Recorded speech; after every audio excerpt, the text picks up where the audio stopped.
Hello everyone, welcome to my YouTube channel sociology classes. आज हम देखेंगे इंडिया के प्रोस्पेक्टिव, भारत में कौन कौन से प्रोस्पेक्टिव को फॉलो करते हैं हम इंडिया के थिंकर, और उसे उनके माध्यम से अपने जो कंट्रीब्यूट किया है सोशियोलॉजी में उन्होंने परिप्रेक्ष्य को अपनाकर, तो वो देखेंगे। प्लस उसमें जो भी थिंकर आते हैं, मैंने एक वीडियो बनाई थी वेस्टर्न जो थिंकर हैं उन्होंने किन किन प्रोस्पेक्टिव से स्टडी की है सोशियोलॉजी में, तो वो वीडियो यदि आपने नहीं देखी है तो आप देख सकते हैं, प्लेलिस्ट में पड़ी होगी। उसका मैं लिंक डिस्क्रिप्शन बॉक्स में मेंशन कर दूंगी, तो आप वहाँ से डायरेक्ट देख सकते हैं।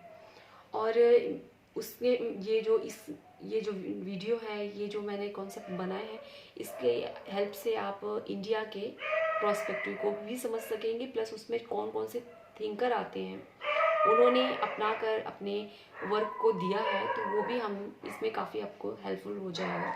तो चलिए स्टार्ट करते हैं अपनी वीडियो। फर्स्ट टाइम हमारे चैनल को विजिट कर रहे हैं देन सब्सक्राइब एंड शेयर, और वीडियो कंटेंट अच्छा लगे तो लाइक्स करिएगा और अपने फ्रेंड के साथ शेयर करिए, और इसी तरह वीडियो देखने के लिए हमें सब्सक्राइब करिए। चलिए वीडियो स्टार्ट करते हैं। तो हमारा जो आज का टॉपिक है थ्योरेटिकल प्रोस्पेक्टिव, सैद्धांतिक परिप्रेक्ष्य।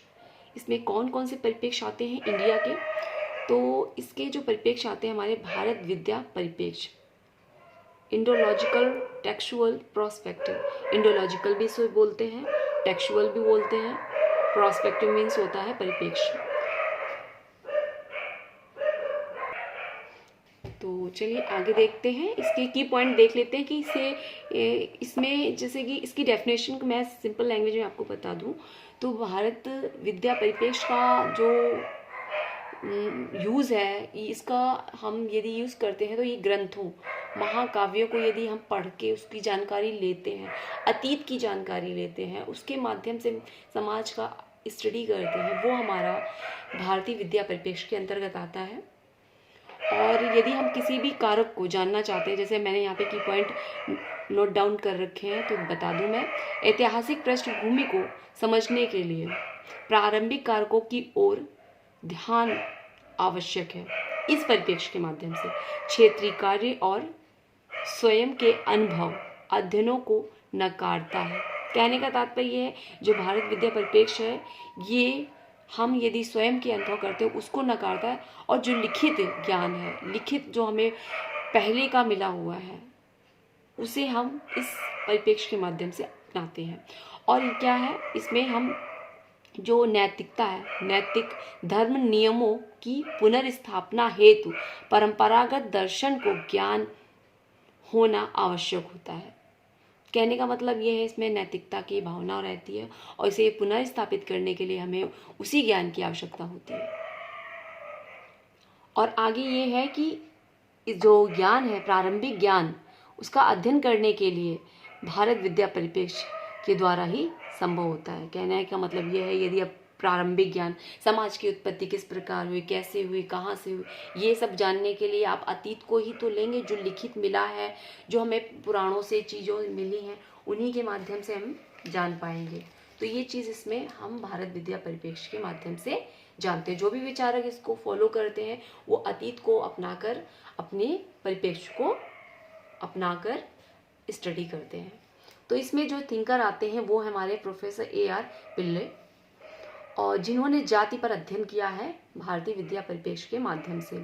PH प्रभु जी हैं, जिन्होंने हिंदू सामाजिक संगठन पर अध्ययन किया है, अपनाया है भारतीय विद्या परिप्रेक्ष्य को। और आगे हमारे जो विचारक हैं वो है KM कपाड़िया जी, जिन्होंने हिंदू नातेदारी का विश्लेषण किया, और इरावती कर्वे जी हैं, जिन्होंने हिंदू समाज का विवेचन किया। GS खुरिये जी हैं, जिन्होंने जाति वर्ग एवं व्यवसाय, नातेदारी व्यवस्था और ज्ञान और मूल्यों तथा भारतीय नगरों जैसे अखिल भारतीय विषयों पर अपने अध्ययनों का प्रयोग किया। अध्ययन करने के लिए इस परिप्रेक्ष्य को अपनाया। आगे देखते हैं जो हमारे ल्यूस रूमा जी हैं, ये भी होमो हराइकस जो बुक इन्होंने लिखी, जिसमें भारतीय जाति व्यवस्था का विश्लेषण किया था इन्होंने।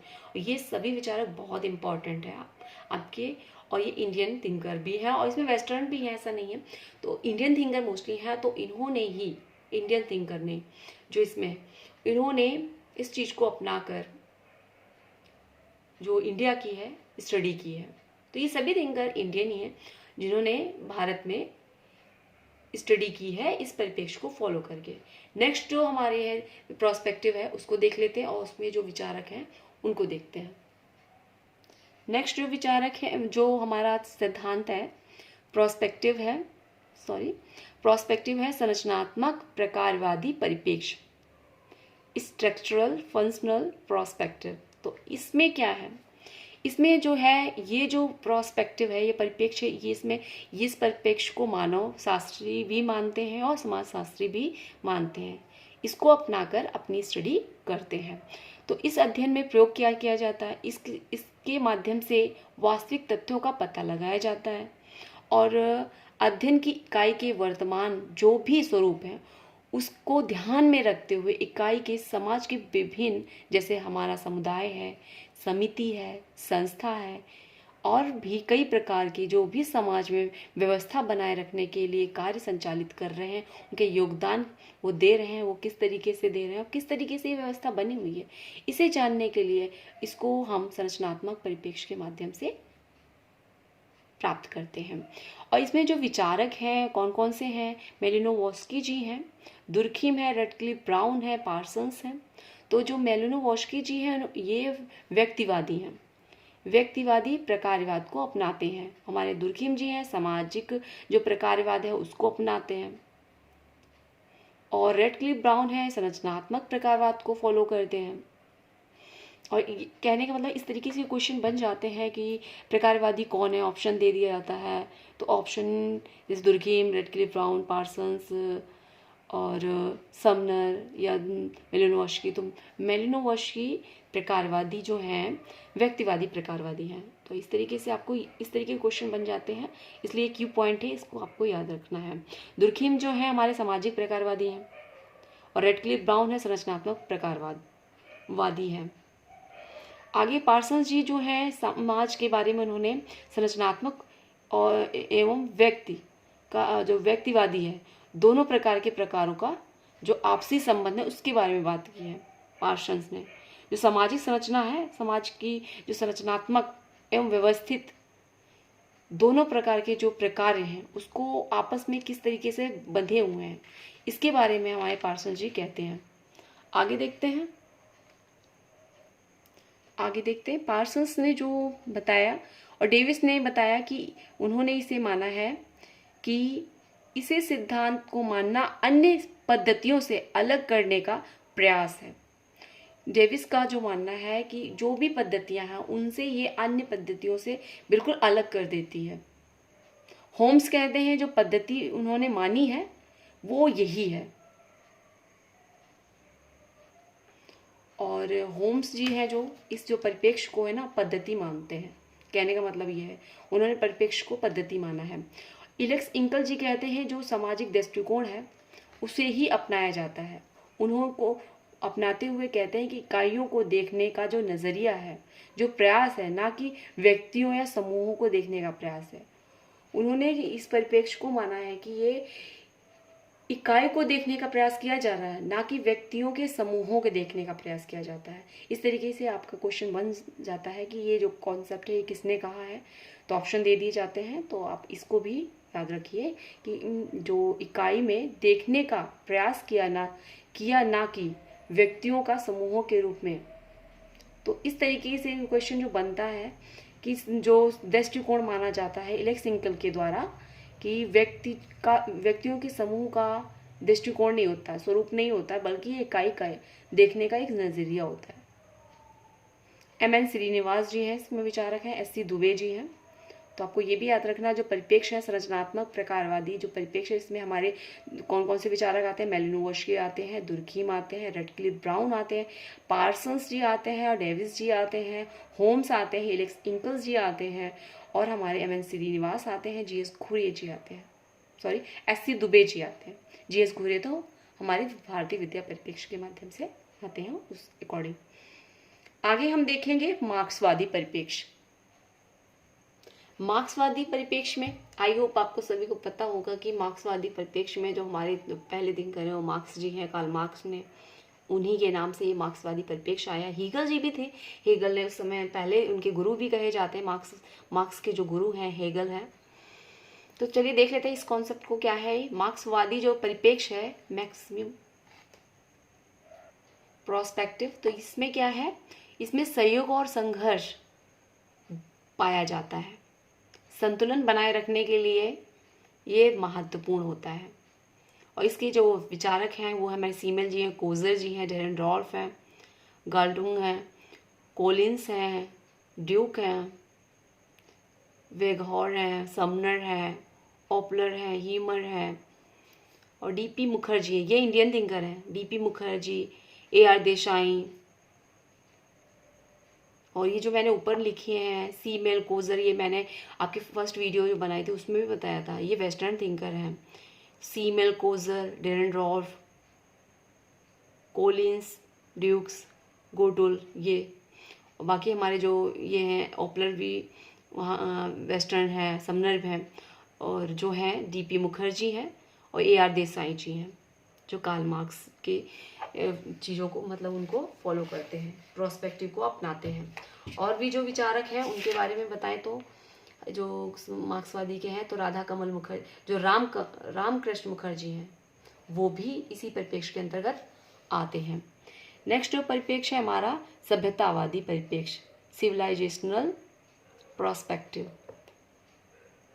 इसमें क्या है, तो इसमें देखते हैं मजूमदार ने संस्कृति को ही मनुष्य का जीवन माना है। कला और विज्ञान, विश्वास और रीति रिवाज, रहन सहन जो होता है, मानव द्वारा ही निर्मित सभी वस्तुएं सभ्यता को क्या करती है, आधार मानकर निश्चित मापदंड माना है। कहने का मतलब ये है कि जो सभ्यता होती है, सभ्यतावादी परिप्रेक्ष्य, सभ्य शब्द से ही पता चल रहा है सभ्य, तो सभ्यता किससे होती है, जो संस्कृति हमारी पहले से चली आ रही है और सिस्टम से उसे चलाया जा रहा है, रीति रिवाज हैं, वो सभी चीज़ें जो क्रम तरीके से, व्यवस्थित तरीके से एक मापदंड तैयार किया गया है और लोग उसे अपनाते हैं, उसी के अंतर्गत जो चीज़ें आती हैं उसका अध्ययन वस्तुनिष्ठ और वैज्ञानिक तरीके से किया जाता है। उसके प्रभाव को भी दूरगामी होता है और औपचारिक संगठनों और नियंत्रणों का अध्ययन इसके अंतर्गत किया जाता है। इसका अपनाकर हम इन सब चीज़ों को, औपचारिक संगठनों और नियंत्रणों का भी अध्ययन करते हैं। तो इस परिप्रेक्ष्य के अंतर्गत कौन कौन से विचारक आते हैं, NK बोस आते हैं, सुरजीत सिन्हा जी आते हैं। तो ये विचारक आते हैं जो इस परिप्रेक्ष्य को अपनाकर अपनी स्टडी करते हैं इंडिया में। तो ये दोनों ही विचारक जो हैं NK बोस, सुरजीत सिन्हा, इंडिया के विचारक हैं। आगे देख लेते हैं जो हमारा कॉन्सेप्ट है वो है दलितवादी परिप्रेक्ष्य, सबल्टन प्रोस्पेक्टिव। अधीनस्थ भी कहते हैं इसे, अधीनस्थ परिप्रेक्ष्य भी कहते हैं और दलितवादी परिप्रेक्ष्य भी कहते हैं। तो दोनों को इंग्लिश में सबल्टन होता है और बाकी जो ये दो नाम है दलित परिप्रेक्ष्य और अधीनस्थ परिप्रेक्ष्य। इसका क्या है, शब्दों से ही पता है कि ये निम्न श्रेणी के, निम्न जाति के जो व्यक्ति हैं जिनके उद्धार के लिए लोग, जो भी विचारकों ने कार्य किया है वो इनके इस प्रोस्पेक्टिव के अंतर्गत आ जाते हैं। इसमें जो व्यक्ति हैं, जैसे कि यहाँ पढ़ लेते हैं, सामाजिक सुधार के लिए समर्पित, उद्धार एवं सामाजिक आर्थिक उत्थान पर बल दिया गया है इस परिप्रेक्ष्य के माध्यम से। इसमें हार्डीमैन है, हमारे अंबेडकर जी हैं। अंबेडकर जी तो सभी को पता होगा, दलित के मसीहा कहे जाते हैं और इन्होंने ही दलित के लिए काफ़ी कुछ कंट्रीब्यूट किया है। और मैं इनकी भी मतलब वीडियोस वगैरह लेके आऊँगी हर विचारकों की, इन्होंने वर्क क्या क्या वर्क किए हैं। तो कंटिन्यू हमारे चैनल से जुड़ने के लिए हमारे चैनल को सब्सक्राइब कर लीजिए और यदि कंटेंट अच्छा लगा हो तो लाइक ज़रूर करिए। और चलिए, तो फिर आज का जो कॉन्सेप्ट है हमारा यहीं पे समाप्त होता है। और वीडियो कंटेंट कैसा लगा कमेंट बॉक्स में बताइएगा, और कोई क्वेरी या सजेशन हो तो कमेंट बॉक्स में मेंशन करिएगा। अगली वीडियो में फिर मिलते हैं। Thanks for watch.